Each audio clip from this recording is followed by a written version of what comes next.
Greetings, gentle readers, and welcome once again to the vast and ominous Comic Book Vault. I'm Captain Logan. And I'm Dan. Hello. Dan has returned with me once again for more Spider-Man action. And Dan, what are we reviewing today? We are reviewing The Amazing Spider-Man Ends of the Earth by Dan Slott, Stefano Caselli, and Ramos did art on this too, I believe. Yes. Yeah, Ramos did do some art, I think. So yay, Ends of the Earth is over.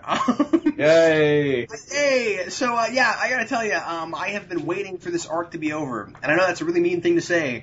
I didn't completely hate it. I talked about this recently on New Comic News. New Comic News. Wow, I'm tired. Okay, whatever. I talked about this recently on New Comic Reviews, and I was like, okay, I didn't absolutely hate it, but I'm already sick of these giant, huge Spider-Man type stories. You know, I want to go back to more, you know, personal type Spider-Man stories. Does that bug you too? Like, are you having the same feeling I am about that?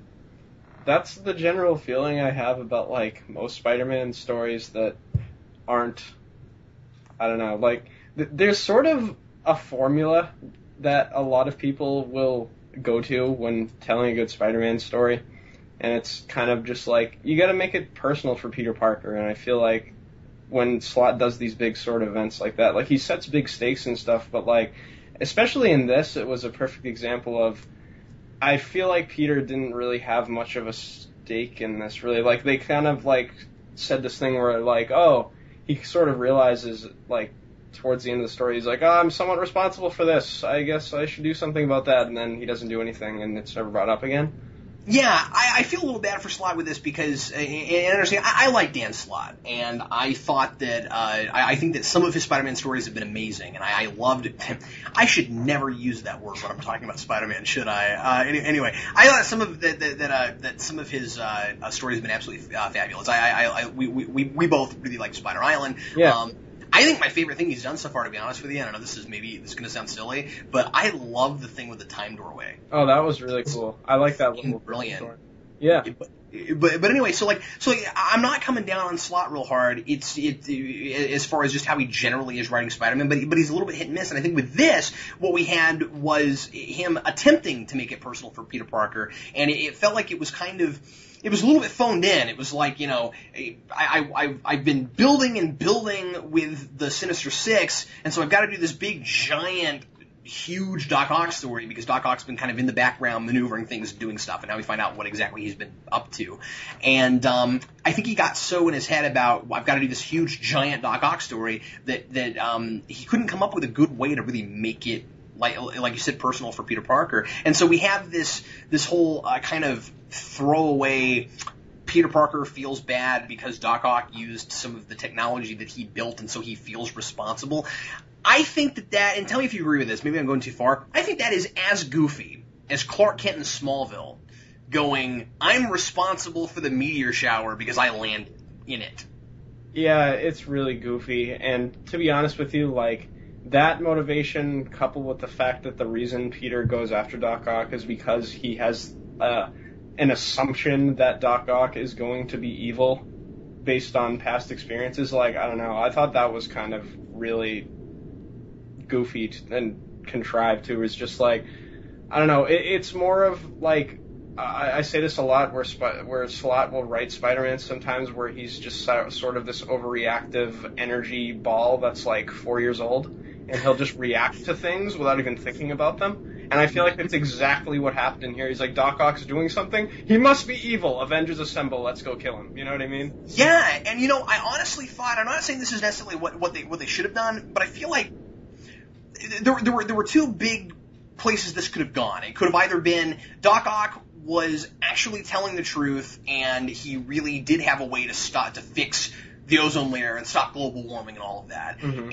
And it was going to be a story about how Peter Parker jumped the gun and had to learn that sometimes things are not as black and white as he thinks they are. And you people really do, kind of this somewhat optimistic lesson for Peter Parker where he learns about how that sometimes people, that people do generally have goodness inside of them and that kind of thing. Mm-hmm. Or it could have been what it really was, where Spider-Man is completely validated in thinking, hey, it's Doc Ock, so he must have this evil, I'm going to destroy the Earth plan, as opposed to trying to save it, which is, and by the way, we're going to have to spoil this to even talk about it, I think, so we're spoiling that. But ultimately, that really is his whole plan, he just duped everyone. And so I feel like it's all over the place, because it's like, okay, so is Spider-Man actually smarter than everyone because he knew that this was going to happen with Doc Ock? It doesn't seem like he is, because at the same time he has to learn this big lesson about how he can't be complacent because he's always responsible for things no matter what he does. And I don't think that's real fair to the character, because in the first issue of this, we find out that he's been building all of this technology at Horizon, and it's been helping everyone and doing all these fantastic things. And it seems to me like the fact that Doc Ock got his hands on some of it, and he's using some of Spider-Man's gadgets to do terrible things and ruin the Earth, is not even kind of Spider-Man's fault. You can't stop that. Right. It's like, okay, so am I supposed to not make machines that help everyone just because they could go in the wrong hands? Really? What message was this sending about Spider-Man, Dan? I have no idea, to be honest with you. It was so, mixed messaged in the way it was talking about all these characters. Especially, we have a Peter Parker here where he's supposed to be, have a plan for everything and, be, prepared for the Sinister Six and all this stuff where, they have him as this...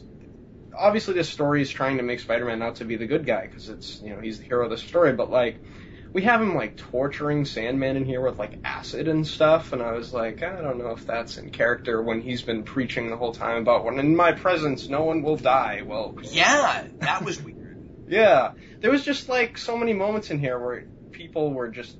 Especially Peter were just not acting in character, which really took me out of the story. And the other big one for me was with Doc Ock, where he states his motivations twice, and they're different both times. Where he says once that he wants to destroy everyone on the Earth because he's better than everyone else and wants to take everyone down with him. And then the next time he says it's because it's sort of like the Ra's al Ghul thing, where he wants people to go down to a... Trying to start over, yeah. Yeah, and then he's like, well, I want to be remembered as, Pol Pot or Hitler, and I was like, why? And why? Yeah, I couldn't figure that out at all. I was just I was waiting for the explanation. And was we never got it. And it never came. And then he's got this whole bit where he's like, a certain this very low percentage of people will survive all this, and then they'll start the new Earth. And suddenly he's like a James Bond villain, which I thought was kind of amusing. But by the way, but then it's like he said Spider-Man would be one of that percentage, and I'm like, hasn't Doc Ock always had this giant I want to kill Spider-Man thing? Yeah, it's so... isn't that a huge part of his character? He wants almost nothing else but to see Spider-Man die. And I thought that this version was still kind of like that. And I was just sort of like, so Spider-Man gets to be one of the, 2% really? Yeah.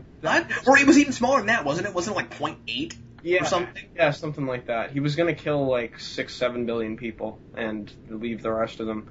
And I thought that was... The whole thing, the Dan Slott... I felt like he was trying to do was sort of take the sympathetic Doc Ock that was introduced in Spider-Man 2 and stuff, and how they did a little bit of that in the comics later on, where they tried to make him sympathetic and try to invalidate that and be like, no, Doc Ock's really a crazy mad scientist like he was in the the early comics. That's how he should be, and I don't think he pulled it off well at all. Well, and here it was just he's crazy because he's dying, and I mean And that didn't even make sense, because at the end, he has this whole thing where he's like, oh, I'm dying, and at the end of the story, they're like, yeah, we put him on oxygen, he'll be fine. I think it really discredits itself. It's okay, he's gotta be crazy because he's dying, and we want a Doc Ock, like you said, who's just insane. And there were 100 more interesting places for it to go. and it went 100 random directions. That was like, I mean, by the end of it, I felt like it was really just an excuse to have a villain do random things for no good reason. And I couldn't figure that out because it clearly was not, well, I don't want to say clearly, it sure didn't feel like that's what it was going for at the beginning. I very much thought that we were going to end up with a Doc Ock that really did want to fix the world. Yeah. And I mean, like, I feel like it was trying to just go against predictability for the sake of it, and that's never a good idea. Sometimes, if you set up a really good idea, I just want to throw this out there. Sometimes if you set up a really good idea, the best thing you can do is do what people expect and do it well. I really believe that. You can't just, you don't want plot twists for the sake of plot twists unless they make sense. So you can't just go, oh, well, it's predictable, so I must do the opposite thing. That's not the most important thing. Sometimes predictable can be okay if it's awesome.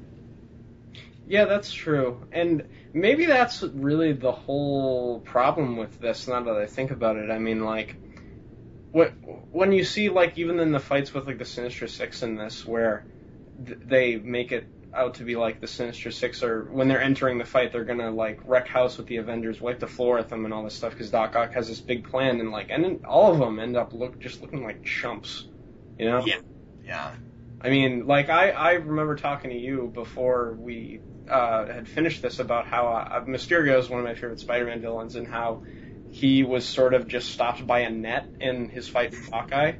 Oh, I remember you were so ticked off about that. Yeah, that really ticked me off, especially since we've had things like Guardian Devil, where Mysterio, you know, his powers are used in cool ways that are like really threatening. And I felt like a lot of the Sinister Six members were just kind of like thrown to the side as like chumps. Maybe again how they were in the early comics unintentionally. You know what I mean? Like they were chumps in that, but not because they were being written like chumps. It was just because that's how comics were written back then. And didn't you feel like it was a little stretched for time where he wasn't sure he could get necessarily 6 issues out of this? So after a while, it just felt like each issue was just let's get rid of one of the 6. Yeah, exactly. I mean, they did introduce a cool idea. I have to give Slott credit for the thing he did with Sandman, where having I loved that. Yeah, having his entire consciousness in one grain of sand. I thought that was really cool, and I think that was only the real fight that we needed.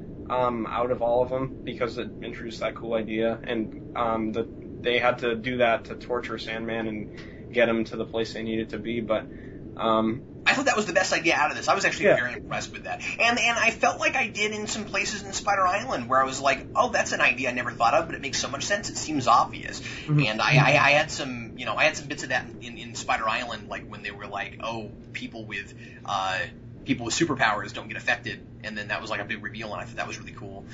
It was like that with this, but yeah, I mean, like, what are some of the other things that you liked about this? Because that was the big one that stood out for me was just the science behind Sandman. One of the other things I liked, I can name multiple other things I didn't like. But yeah, well, I just wanted to be objective and yeah. Some things I like. I'll say in the second part of this, I guess it's 683. I really enjoyed the scene in the Senate. Oh yeah, you like that where he punched up? I thought it was funny. Where he decks out Al Gore, but it's not really Al Gore, and it turns out to be the Chameleon, and then he goes, "How's that for an inconvenient truth?" I thought that was hilarious. Yeah. I could have used more of that kind of thing in this, I guess, but that's, I don't know. Dan Slott's good for absurdity. I'll just say that real quick, where like Spider-Man can sometimes be that weird. It's not really absurd, like it made sense. If it was really just Spider-Man decking out real Al Gore, it would have been awful, but but it was a fun panel to get to see, even though he had this contrived reason for it. So, I don't know. I enjoyed that. I definitely had some laugh out loud moments in this. Yeah, I mean, I don't know. I feel like Slott does get a little too jokey for his own good sometimes, where like the tone isn't consistent with the kind of stuff he's trying to tell, where it's just like we have these big like, I think it was in one of the issues where there's the cliffhanger where they think that the world is like complete, like half the world is burned, and like he's like writing jokes into some of the scenes, and I'm like, I don't think we should be joking right about now. Like everyone thinks that like half the world is destroyed. It works on inappropriate. Yeah. I don't know. That's the way I feel about him sometimes, but I thought So you hated this? Yeah, pretty much. I mean, like, there's other things I could name, like, that I didn't like, where I didn't like that Silver Sable was just killed off panel. She's a huge character in the Spider-Man mythos, and I feel like her getting killed off panel and then having the whole repercussions of her death dealt with an epilogue that's not written entirely by Slott in another book was just... And I didn't read it. Yeah, I mean, it's just kind of like flashbacks of Spider-Man being like, oh, maybe I should feel something about this person that I've been friends with for so long and almost fell in love with, you know? I will say I definitely felt like he felt something at the end of this, about her death, but it happened so fast that we didn't get time to really deal with it. Right, exactly. That was my kind of problem. Yeah, and it felt like she was just introduced to die. She wasn't there very long. Yeah, exactly. And I felt like the Avengers and Black Widow were definitely just there for marketing purposes. Yeah, and I gotta tell you, I'm getting really sick of that. Why can't Spider-Man have some stories where it's just about Spider-Man? I mean... in the Avengers doesn't mean the Avengers have to be in every single issue of Spider-Man. I'm getting really tired of that. Yeah, I mean, they've kind of written themselves into a corner where it's like, you can't think of any conceivable way for the Avengers to not be there if Spider-Man's confronted with a problem. So it's like, oh, we have to find some contrived reason for them to not be there or have them in every story. You know, it used to be much simpler. We used to just have crossovers infrequently enough that readers just didn't think about it. And I know that sounds bad because it's like, well, you want a certain amount of believability in your stories. But I mean, let's face it, we already don't have the believability of you can't possibly have as many experiences as these people do. Because like, they don't age as quickly as normal people, you know what I mean, and things like that. So I mean, like, if we can get our minds out of that, if we can say, well, something that happened in 1966 in a book in 1966 still happened according to this continuity, regardless of the fact that a person can't possibly have that many experiences, I'm okay with, hey, the Avengers didn't show up to help. You know why? Because the writer didn't want them to be involved, Right. I'm okay with that, but that's just me. Yeah, me too. I would be too, but it seems like Marvel is very, for more than one reason probably. They probably want to have the Avengers in as many things as possible, but it's gotten to the point where... They gave him a book about that, though. Yeah, yeah. As soon as they put a book out called Avenging Spider-Man, you need to quit having Avengers in every issue of Amazing. That's all I'm saying. Yeah, that's true. But I was going to say before, one of the things that I did like absurdity-wise in here was in the first issue. There's a trend.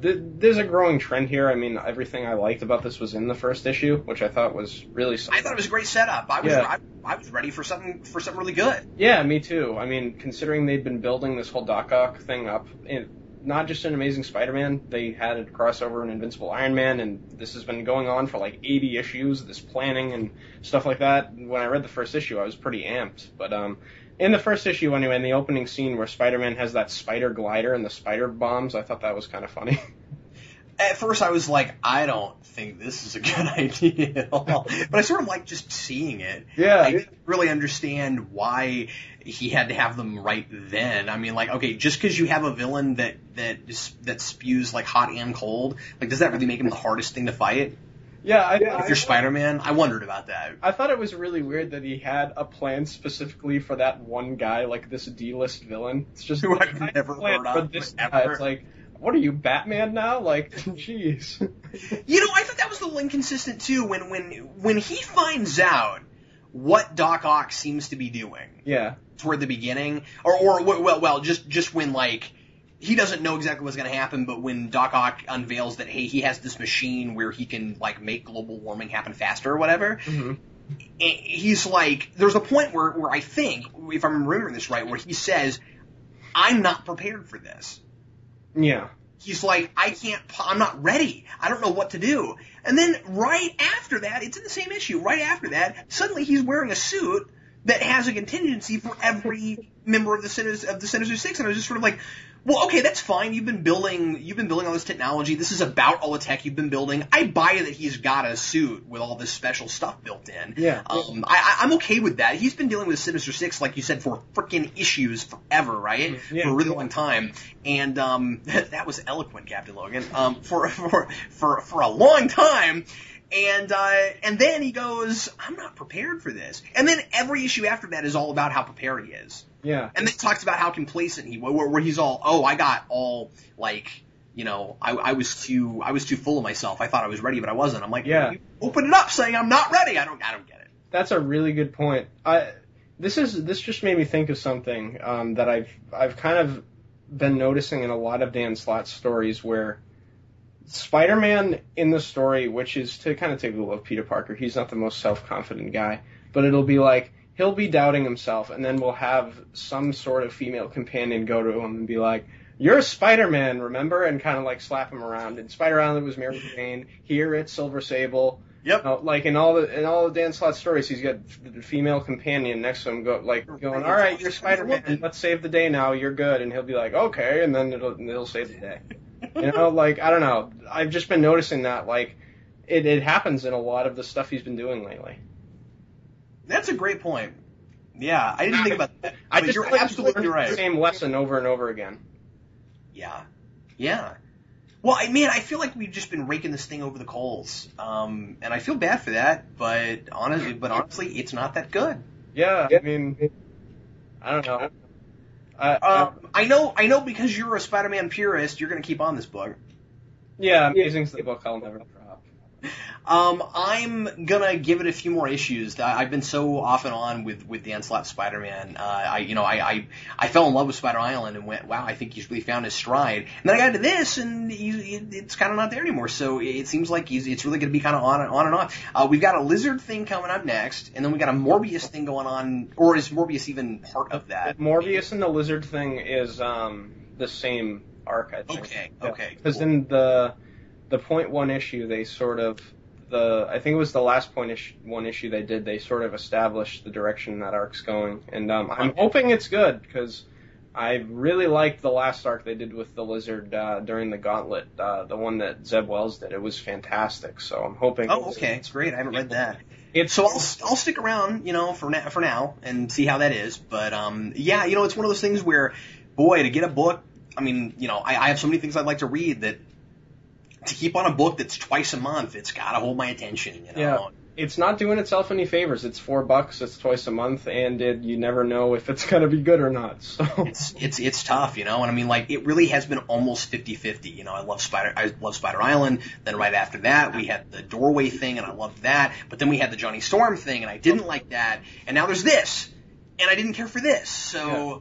I hope that, honestly, this is my final thoughts on this. I hope that Dan Slott lays off the big 8 issue arcs for a while. I wish he would go back to some 2-3 issue arc storytelling. I think he's better at it, dare I say. Yeah, me too. Generally speaking. I think the best issues in his run are the one-shot stories that he does. Like, I think one of his best issues is, like, he did an issue, it was sort of an epilogue issue to a story he was doing. I don't know if you were reading it then, but when Mayor Jameson, J. Jonah Jameson's wife died, and Spider-Man was sort of in the presence. No, I didn't see that. I didn't read that, and was surprised to hear about it in Spider Island because I had missed it. Yeah, the issue that dealt with that was probably one of my favorite things Slott did, and there was another one-shot issue that he did with Peter and Betty Brant that was real good.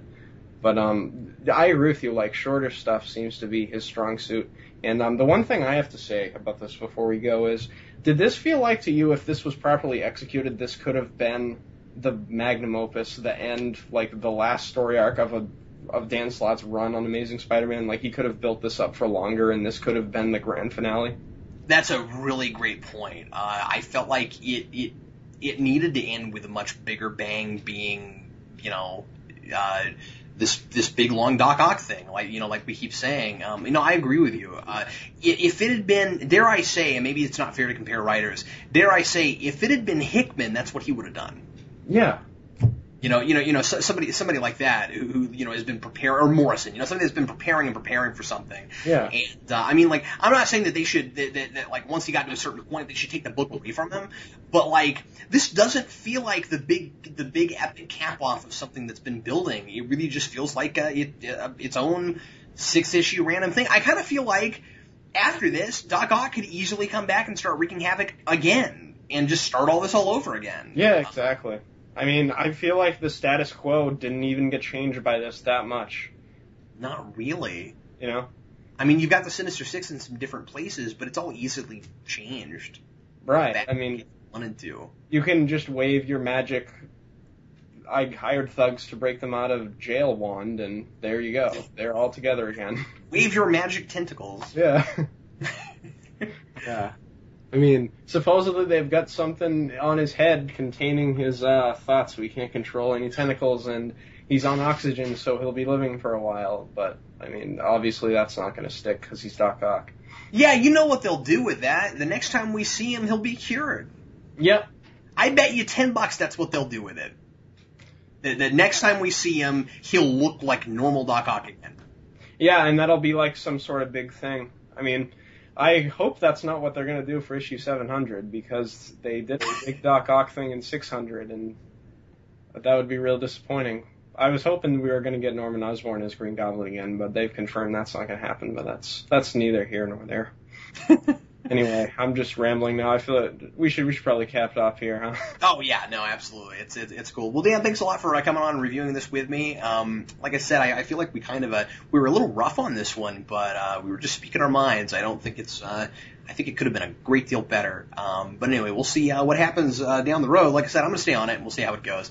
And thanks, as always, everybody, for watching the Comic Book Vault. Remember that the Comic Vault is a vast and wondrous wonderland of comics that you can both buy things from and donate things to. If you'd like to buy something from the Comic Vault, see what we have currently on eBay, go to wearegeeksnotnerds.com and click on the Comic Vault, and you can see what we've got there.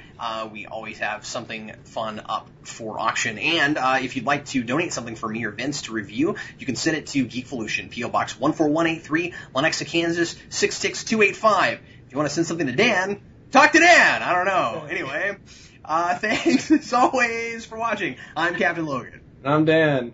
We'll see you next time. Bye, guys.